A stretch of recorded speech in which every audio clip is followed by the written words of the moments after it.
Hello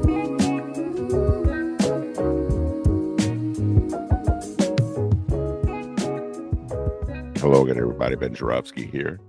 We're calling this Padilla is Tackled Friday, and here's why. Got Alejandro Verdin standing by on the streets of New York. It's a long, complicated story, ladies and gentlemen. Why my guest from Chicago will be talking about L.A. is in New York. What a show. There's only one Ben Jarofsky show, ladies and gentlemen. I don't think they could invent AI. You could not invent this, okay? I'm just saying. Where my brain goes. I was thinking about this yesterday. Yesterday, I took a red eye in from Los Angeles. I was very devastated, disoriented, I must confess.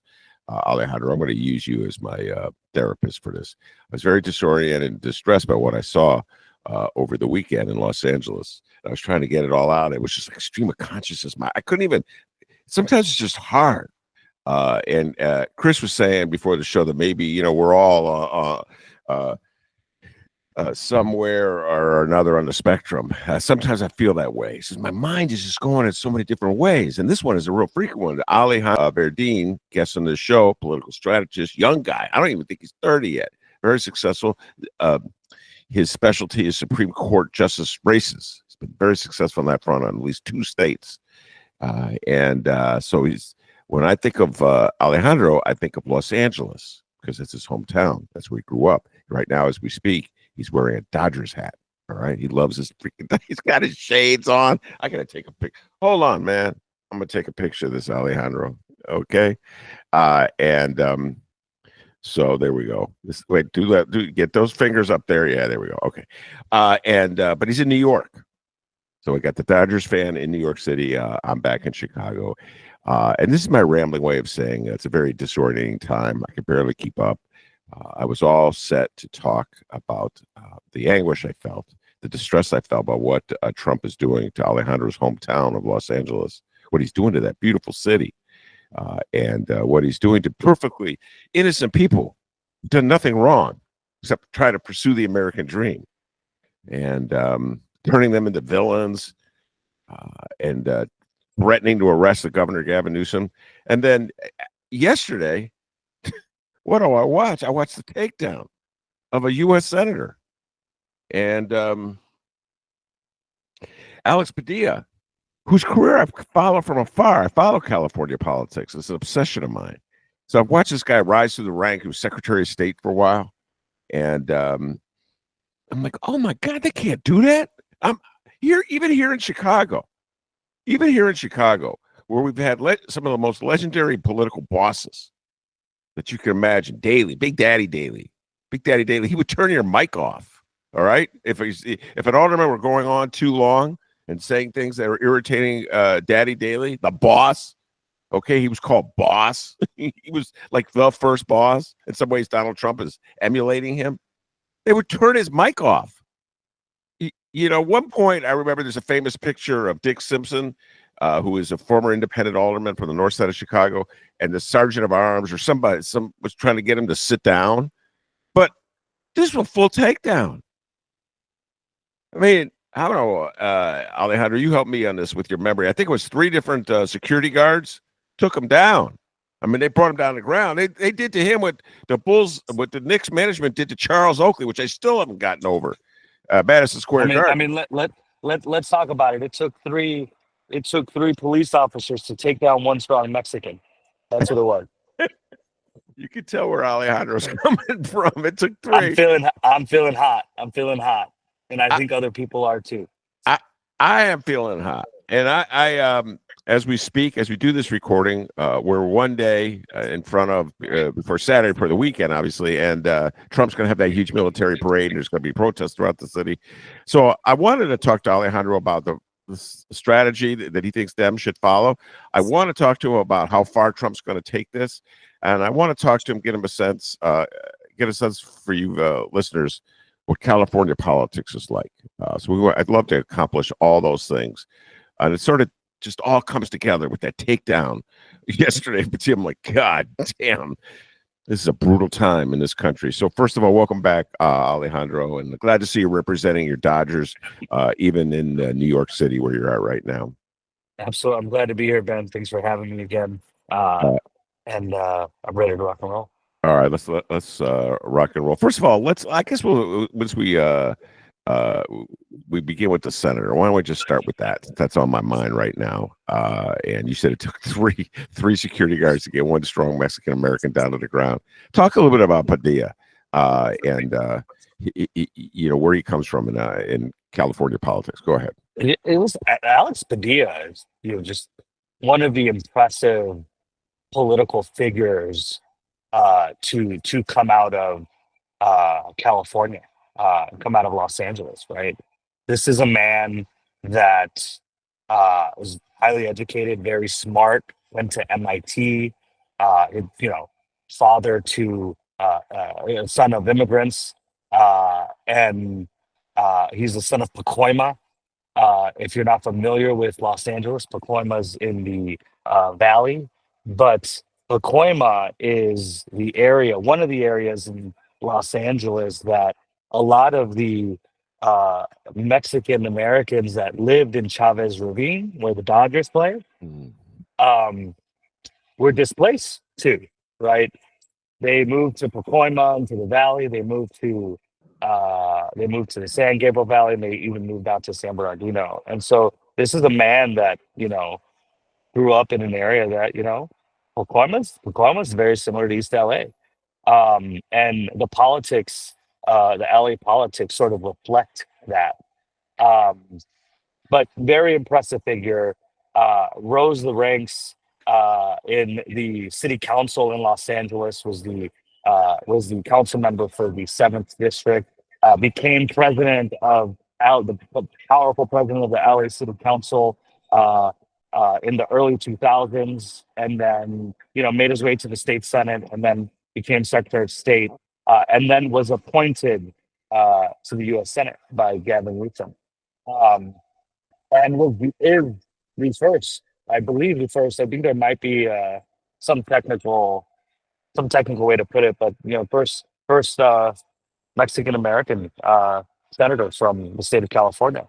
Um, Now, listen, this is a man that in California many see as someone that puts his head down and does the work and is very smart and um, he's not loud like some politicians, and not very uh does it for the attention, or does it for the clips, or does it for the the press exposure. um and so to see what happened yesterday got me really riled up, because I think in California we know who this man is, and what he's about, and to see him being taken down that way, in that fashion, for something that he was doing, standing up for all of us, was very enraging, but also very motivating. And I think a lot of folks are just frustrated right now. And I think, I had a conversation here in New York about this with someone last night at the bar. It's like, are we heading towards a constitutional crisis here with everything going on? And that's what Donald Trump is doing. He's just pushing the boundary. He's just pushing the envelope as far as he possibly can.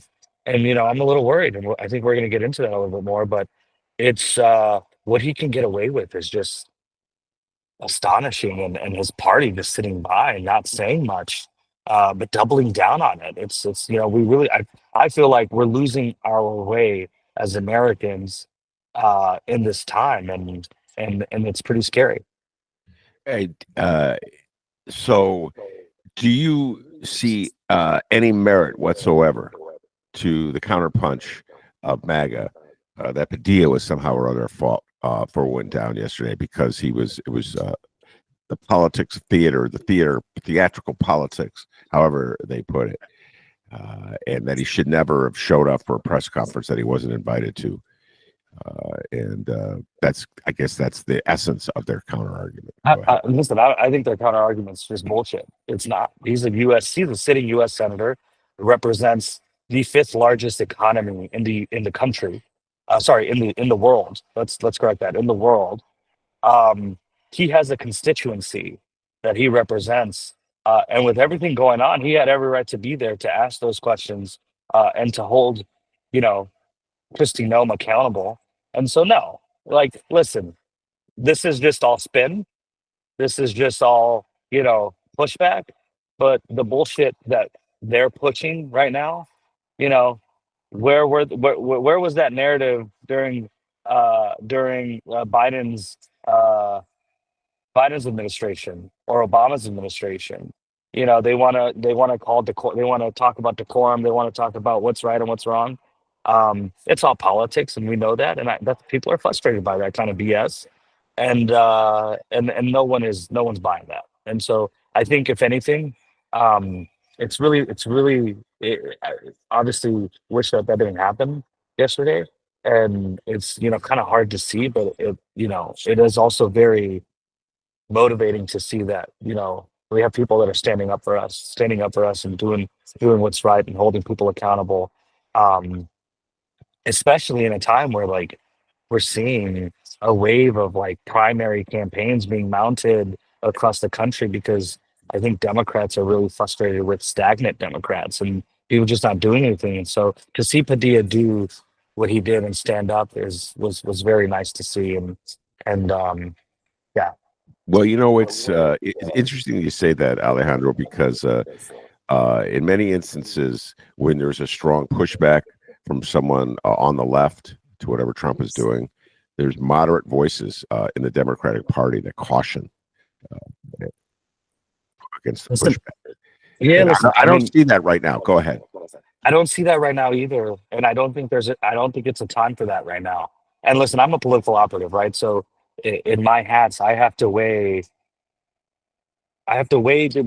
decisions that need to be made. Some we don't like and some that we do like, and some have to go against how our beliefs and how we feel in order to win a campaign or, make a strategic decision. Um, and right now, I just think that just needs to go out the window. And this is what's right. We need to do what's right here, what's correct. Because what we're seeing across the country is not right. They're tearing families apart. I mean, these videos are just awful. What we're seeing on social media, um, and I know we'll get into that more. But right now, this reminds me of the '60s, where right now is a moment where we must stand up for what's right and do what is good, not think about elections and what polling says or none of that stuff. Yeah. That's where we're headed. Well, the reality about polling, you got me on this. The reality about polling, as far as I can see, is that we talked about this yesterday's show. Uh, Trump has his base, to put it mildly, and what I think is happening the last couple of days is I think the most frightening aspect of where we're at politically speaking, Alejandro, in America right now, is that base doesn't move. So no matter how outrageous Trump is, and no matter how depraved he is, what his goons do, that 40% is standing there. That base doesn't move. But here's what I think we're seeing. We're seeing Democrats catch their footing. We're seeing Democrats go on the offensive. Let's talk about the political analysis of this aside. I mean, let's remove what we think is right and what we believe and what we're passionate about. Democrats are catching their footing and they're fighting back. And um, I think that we need to keep this momentum until 2026. Uh, and I think we're doing a really good job of that. The people I sense, and there's polls out there that contradict what I'm saying, and there's polls that affirm what I'm saying. But what I feel, and what I think a lot of people feel, are that buyer's remorse. There's voters out there that probably have buyer's remorse right now. This chaotic trade war is really killing businesses and really killing, just creating chaos and uncertainty. And then you also just have what's going on with immigration. It's just, there's just, he's stoking this chaos, and is escalating every situation, and so I think we need to capture that in a bottle and take advantage of where we're at and use that to motivate people and remind them the reason why. Because I don't think we've had the reason why this last election cycle. We had our whys, like we had our preferences. We knew which candidates we liked and stuff like that. But I don't think we made that passionate plea to voters. And right now we're in a different spot here, right? Like shit's hitting the fan and shit's real now. Like No, it's real. you purchased the car in 2020. for, and it's breaking down as we're fucking driving. So I think it's time to return it. You know.